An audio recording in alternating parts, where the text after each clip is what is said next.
Ako ang kanlungan ng iyong pagmamahal. Sa init at lamig ay di ka Wala akong ibang pinangarap kundi magkaroon ng isang masayang pamilya. And I've always strived to be a good mother, but it seems like I'm just failing at it. Di muna ako papasok ngayon. Uwi muna akong Batangas. May kailangan ako bisitahin. Teresa, magkakilala kayo ni Alan? Actually, girlfriend niya. Record din to sa subject nyo? Ano ba ang sumabay sa schedule nyo? Nandito si Crisel kanina. Nasaan na siya?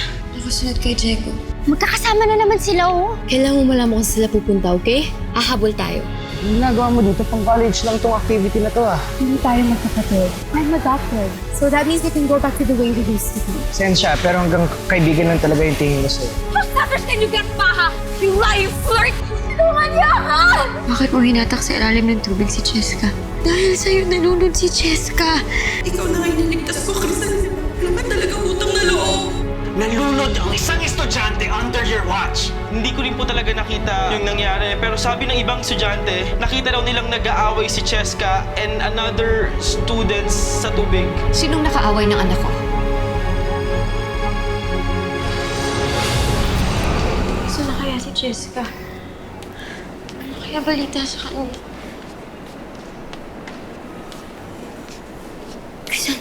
Sino Ma'am Geraldine?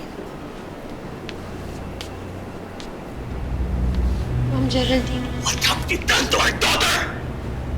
Sir, sandali lang ho, ma'am. Magpapaliwanag naman ho ako eh. Ma'am Geraldine. Nakikipag-usap lang ako sa'yo kapag nagising na ang anak ko. Ma'am Geraldine, sandali lang ho. Magpapaliwanag naman ho ako sa inyo eh. Get your hands off my wife. Baka siya naman ang sunod mong saktan at ipahamak.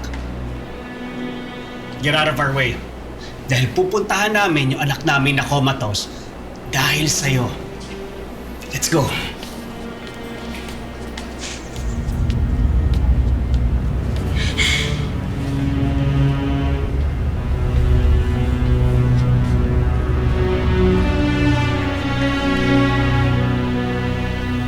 Ramdam na ramdam ko yung galit sa akin ni Ma'am Geraldine.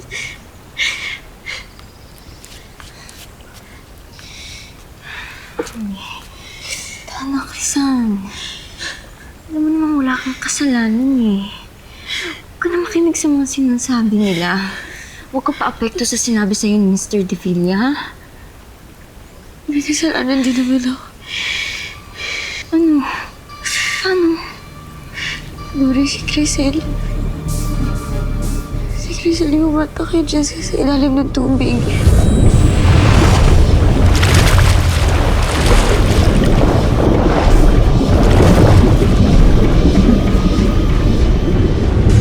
Hindi ko alam, bigla na lang ako sinugod ni Jessica. Tapos galit na galit siya sa akin, Nori. Tapos nung nasa tubig na kami, bigla na lang may humatak sa kanya. Akala ko ako yung malulunod. Si Crisel hinatak niya si Jessica sa ilalim ng tubig. Bakit hindi mo sinabi kaagad? Nori, sinong maniniwala sa akin na isang multong humatak kay Jessica at hindi ako? Pa yan? Ibig na nga yata talaga yung kapatid mo.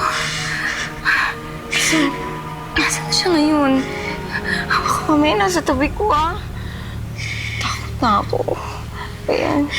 Ito ako, hindi ko alam kung nasaan siya. Dito lang ako.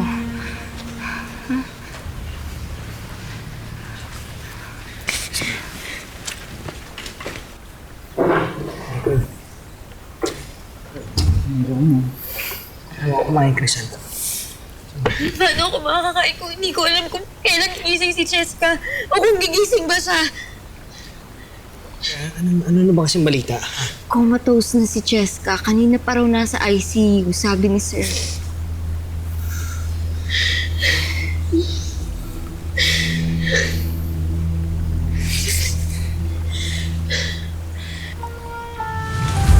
Ma'am, wag po kayo mabibigla. Patay na po ang mister niyo. Kasaksak po siya ng kuldarte kanina. Nasa morgue na po ang katawan niya kung gusto niyo po siya makita.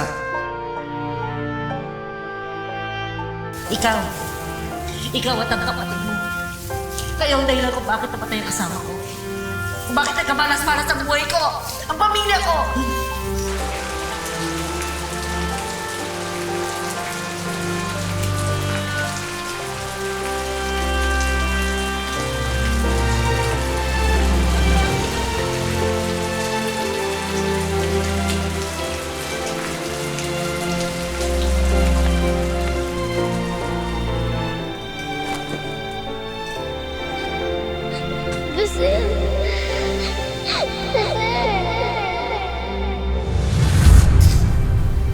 Hirap mawala ng mahal sa buhay.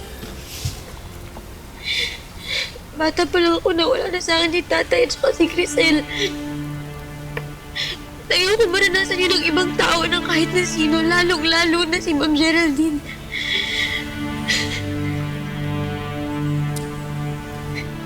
Ayoko rin namang may mangyari masama kay Cheska. Igang ko siya ilang pero ilang beses ko siyang tinaboy, ilang beses ko siyang sinaktan. Hindi na alam na aabot sa ganito yun eh.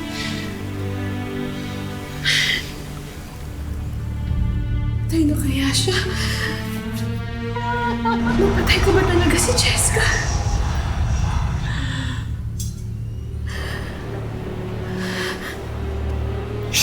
Wala kang kinalaman doon. Pag oras na. Bakit ka ba nandiyan? Bakit hindi ka pumunta doon mag-abang? Anong gagawin ko doon? Galit na naman sa akin yung kapatid ko. Di ba gusto mong mabuhay? Konektado ka sa kanya. Ikaw ang muli niyang makita. Ikaw ang muling humawak sa kanya. Napakadali mong kunin siya. Kung nanaisin mo. Pwede ko siyang saniban.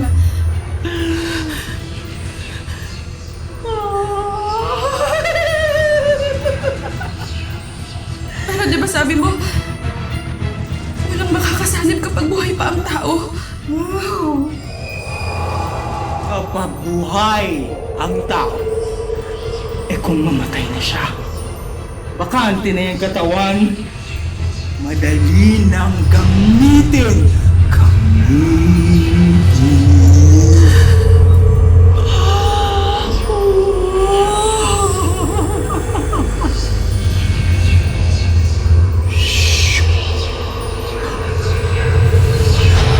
Cheska, alam ko naririnig mo ako. Lumaban ka, ha? Kailangan mong gumising. Kasi hindi pa tayo nakakapag-usap.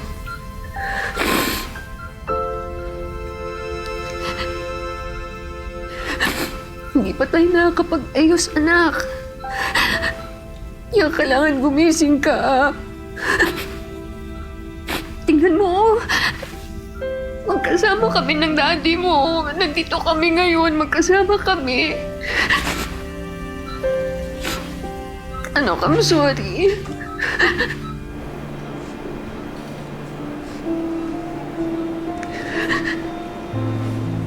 Marami pa akong gusto sabihin sa'yo. Anak, mahal kita. Mahal na mahal kita. Para sa akin, you are my daughter. You're my only daughter. Kaya nasasaktan ako tuwing sinasabi mo sa akin na ampun ka lang. Kasi para sa akin tunay kitang anak.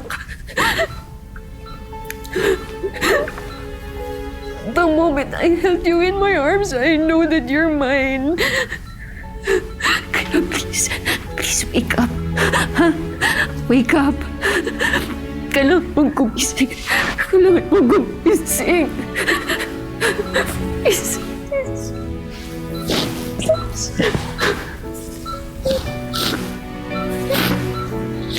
Please wake up. Jessica, lumaban ka, please.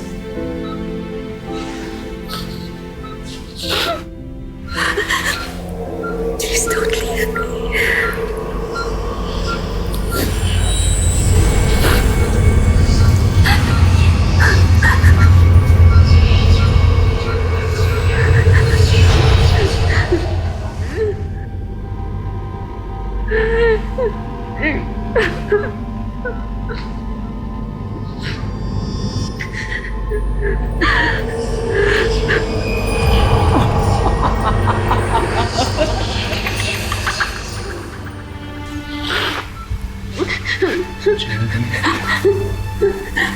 Lalabas mo na ako para makapasok si Papa.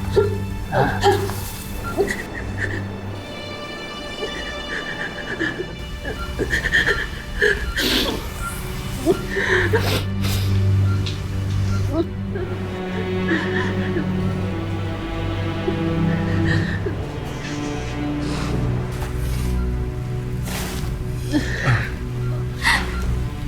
As soon as we get the discharge, dadaling ko siya. Apo ko, sa ospital natin. Alagaan siya na mas mabuti doon.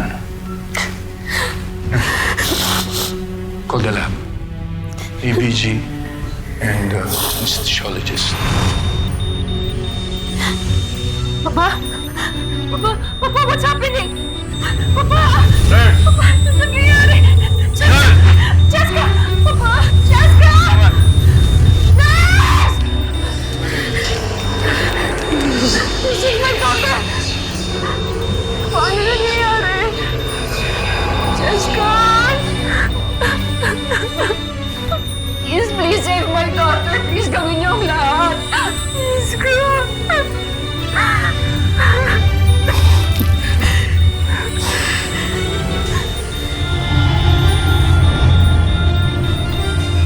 Kisan, anong balita?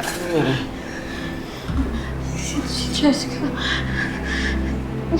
Nire-revive siya ng mga doktor.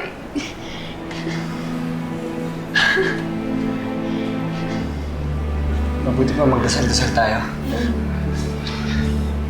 Hindi ka.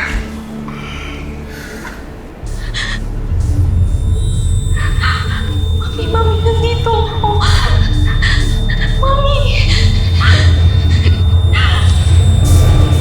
Patay ka na. Sino ka? Sinasabi mo patay na ako, ha? Hindi mo ba nakikita yung katawan mo? Jessica! No! No! No! Please help me! No! No! No! Mami! No! Bakit pa daw makapani? Ulit na naman po ako! No! No! No! Please help me! Tuwan mo ako! Tuwan mo ako para makapalik ako! Please! No! No! No! Mami! No!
Rizal, tingnan mo.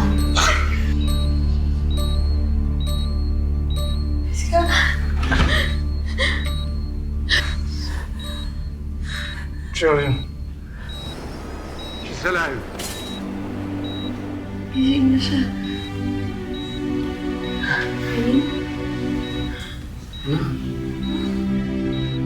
Buhay si Jessica.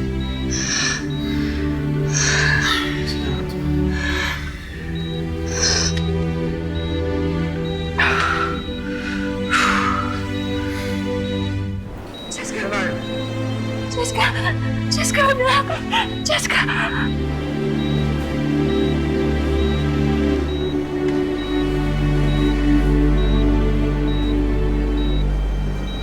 No, wag! Oo. Katateo. Huwag ka tateo. May kakalan. May kakalan. Makasama ka sa katawan mo. Is he Just okay? lie down. Just lie down. It's okay, I'm here. I'm here.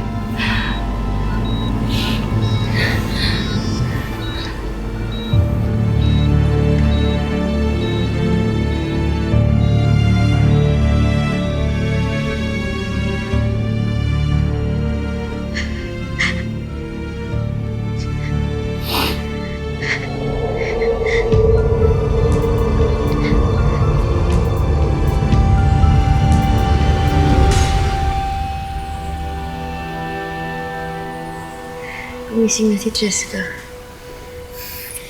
Teka, bakit nakakunot ka? Parang di ka masaya. Masaya naman ako, syempre.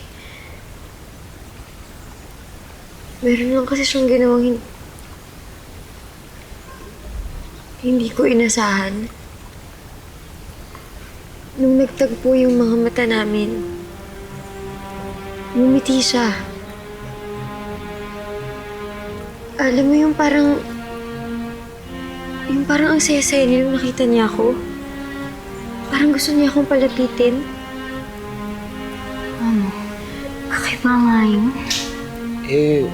Baka naman natauhan na si Cheska. Gusto niya magbago. Oo nga pare ko eh. Di ba gano'n naman talaga yung nakakaranas ng life and death situation? Magbabago yung pananaw nila sa buhay.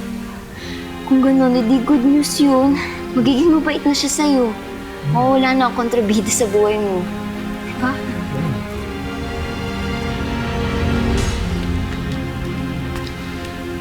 Pero, Okay na si Cheska. Disable na siya at balik na sa normal ang lahat. Pwede na tayong umuwi. Diyan na-serve natin sa labas. Prof, ano mangyayari sa akin? Sigurado ipapatawag ako ng di natin dahil sa nangyari ngayon. And I will take the full responsibility for what happened. And as for you, Miss Bautista, I will wait for Miss De Villa's side of the story bago ako mag-report or mag-decide ng sanction. Prof, walang kasalanan si Crisan doon. Kailangan natin marinig si Cheska. But until then, I will hold off on judgment.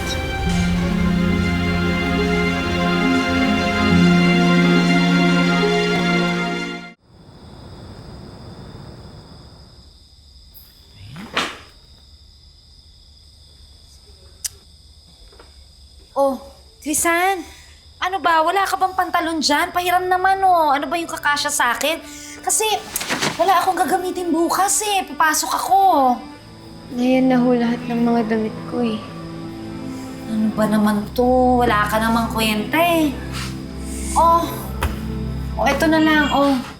Yung pantalon ko, pakilaban mo na nga lang. Yan na lang ang susuotin ko bukas, ha? Pero kailangan laban mo na as in ngayon na, ha? Kasi baka mamaya hindi siya matuyo. Ha? At saka bakit ininom ba kayo, ha? Nay Teresa, baka pwede pong hayaan niyo muna magpahinga si Crisan. Oh, ama, bakit siya magpapahinga? Eh, galing lang naman kayo dyan sa pag-volunteer ninyo. Eh, ako galing akong trabaho. Kailangan ko magpahinga. Ako yun ang dapat magpahinga. Muntik po kasing malunod si Crisan kanina, kaya kailangan niya po magpahinga. Muntik ka malunod, anak? Bakit? Pero okay na ho ako, Nay. Ay, ikaw naman kasing bata ka, oo. Bakit naman kasi sumasama-sama pa ka dun? Hindi ka naman pala marunong lumangoy. Pagkasyunga-syunga ka rin kahit scholar ka eh. Okay ka lang ba talaga? Sigurado ka, ha? O sige. O ilan pa muna yan, ha? Anak, kailangan ko yan bukas eh. Trabaho ako. Ha? Opo. Sige na. Okay ka lang, ha? All her vitals are back to normal kahit na yung brain activity niya. Yeah, all test results came out okay. Pati yung pagkakoma niya, wala naman nangyari. Pagtigil rin ang heartbeat niya, it seems nothing happened. Wow. Is that unusual, Doc? Papa? Unusual but not impossible. Alam mo naman sa mga panahon na ito, napakarami ng mga bagay na hindi pa ipaliwanag ng siyensya. Well, my colleagues, Dr. Manuel and Dr. Raymond can attest to that. Okay? But ang importante doon, Cheska put up a good fight. So, Doc, pwede na ho namin siyang iuwi? We still have to observe her. Well, good thing she's in the best hospital. At siguradong maalagaan siya dito.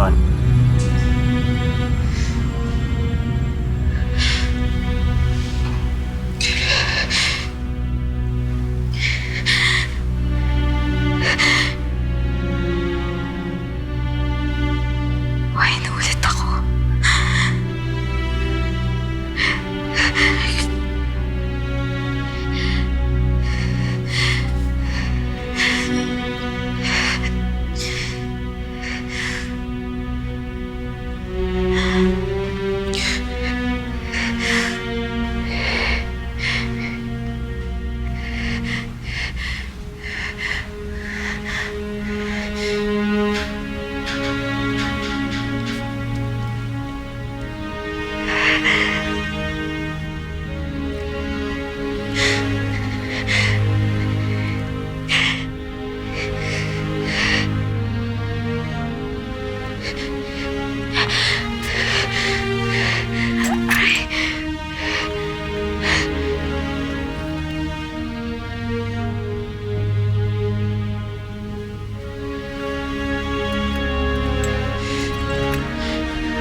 dyan? Bilisan mo na, malilate tayo. Nori, sa tingin mo ba papasok ako sa juice bar mamaya? Oh, bakit naman hindi? Irakit mo nga yun, di ba? Kasi baka galit pa sa akin si Ma'am Geraldine dahil dun sa nangyari. Frenny, alam mo namang wala kang kasalanan, di ba? Pasok ka pa rin. Kesa naman ikaw yung unang iiwas, para ka na rin guilty nun. Natakot lang kasi ako. Na mawalan ng trabaho. Isa yun, pero mas natatakot akong mawala ng tiwala sa akin si Ma'am Geraldine. Frenny, Hindi naman siguro. Kung si Sir nga, di ba? Hindi ka daw niya i-judge hanggat hindi niya naririnig yung side ni Cheska. Sana lang talaga huwag mag-imbento yan si Cheska. Sana nga nabago na nga siya nung aksidente niya.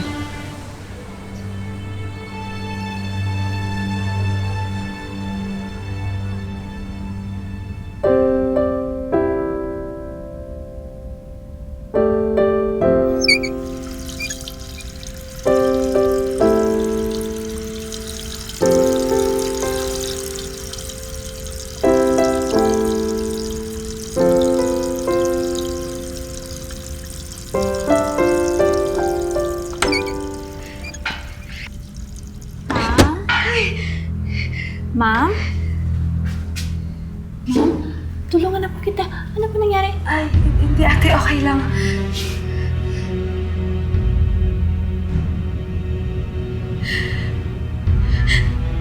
Hawakan na kita. Ma'am? Ayos ka lang po ba?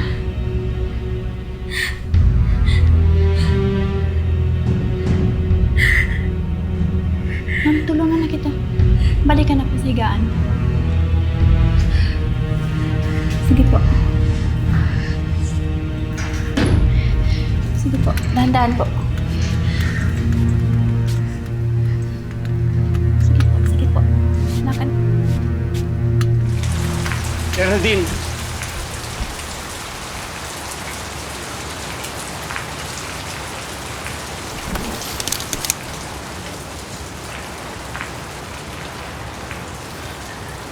Alam ko hindi pa tayo okay. Pero sana pag-usapan na natin. Raymond, sinaktan mo ako. I'm very, very sorry, Geraldine.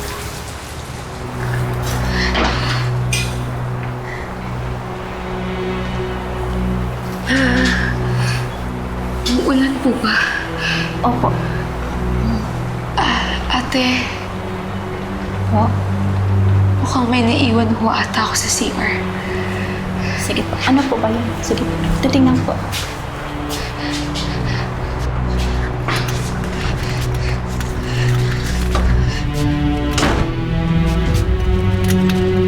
Wala naman po. Ma'am? Ma'am? Parang hindi na kita kilala. Parang hindi na ikaw yung lalaking pinakasalan ko. Parang hindi na ikaw yung best friend ko. You know, I made a lot of mistakes. But I'm still your husband. Loves you very, very much. Look, Raymond, alam mo, hindi to yung tamang oras para pag-usapan natin yung bagay na yun. Ang importante, okay na si Cheska. And let's just please concentrate on our daughter, okay?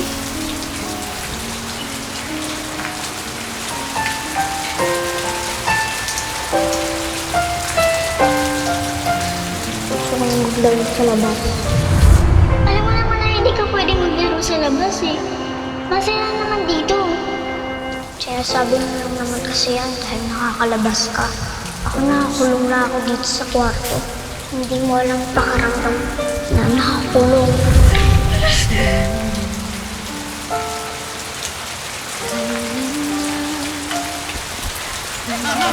Cheska! Cheska! Tawag niyo ko! Cheska! Tawag niyo ko!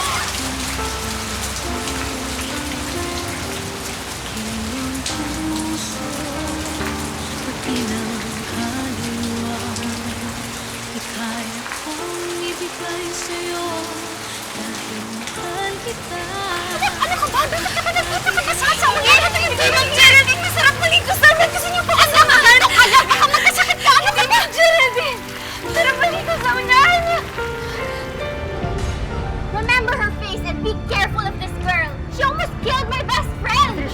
na to. Papahiya ka ba?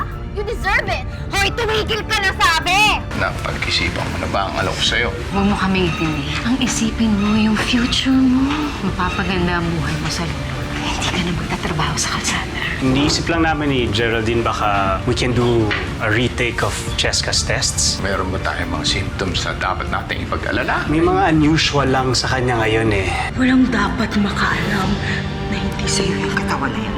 Kung hindi sasaktan ka nila, babawiin nila yung katawan na yan. Hindi ba't sinabi ko sa'yo na hindi pwede ang nanay mo dito? Eh, nagtsatsaga na nga lang kami dito mag-ina sa boarding house mo, no? Alam mo, bastos ka! Oh! Nay!